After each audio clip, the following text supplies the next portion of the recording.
পর্বতের বরফ গলা পানি বা কোনো জলাশয় থেকে নেমে আসা প্রবাহমান পানির ধারাকে বলা হয় নদী, যা পতিত হয় তুলনামূলক বড় নদী বা সাগরে। অর্থাৎ নদী সৃষ্টি হয় প্রাকৃতিক উপায়ে, কিন্তু মানুষের সৃষ্ট নদীও আছে পৃথিবীতে। বিষয়টি সত্যি ইন্টারেস্টিং। এত বড় প্রবাহমান জলরাশি মানুষ কিভাবে তৈরি করলো?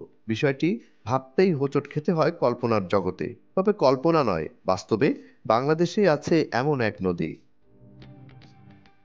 চলুন আর দেরি না করে জেনে নিই সেই বিখ্যাত নদীটির উৎপত্তি সম্পর্কে।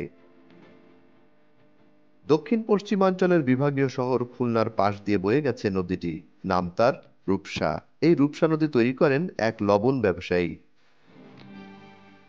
জনশ্রুতি আছে 1850 সালের দিকে নড়াইলের লবণ ব্যবসায়ী রূপচাঁদ সাহা নৌ যাতায়াত সহজ করতে একটি খাল কেটে ভৈরব নদীর সাথে দক্ষিণে কাজীবাছা নদীর সংযোগ করেন।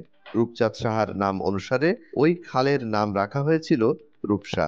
পরবর্তীতে ভৈরব নদীর তোড়ে পাড় ভেঙে বিস্তৃত হয় ছোট রূপসা খাল, পরিণত হয় খরস্রোতা নদীতে।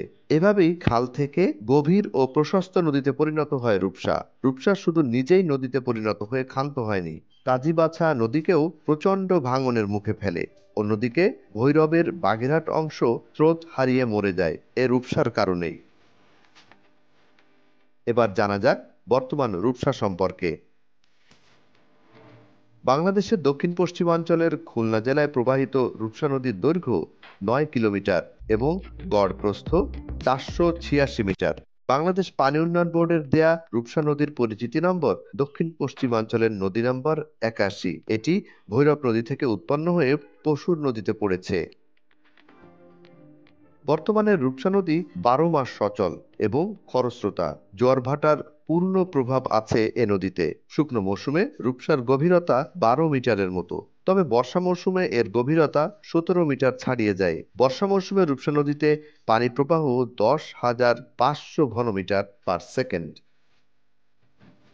রূপসা পশুর সুন্দরবনের মধ্য দিয়ে প্রবাহিত বড় নদী। রূপসা মূলত দক্ষিণে মোংলা বন্দরের কাছে পশুর নামে প্রবাহিত হয়ে ত্রিকোণ ও দুবলা দ্বীপ দুটির ডান দিক দিয়ে বঙ্গোপসাগরে পড়েছে। রূপসা ও ভৈরব নদীর সঙ্গমস্থলে খুলনা শহর অবস্থিত।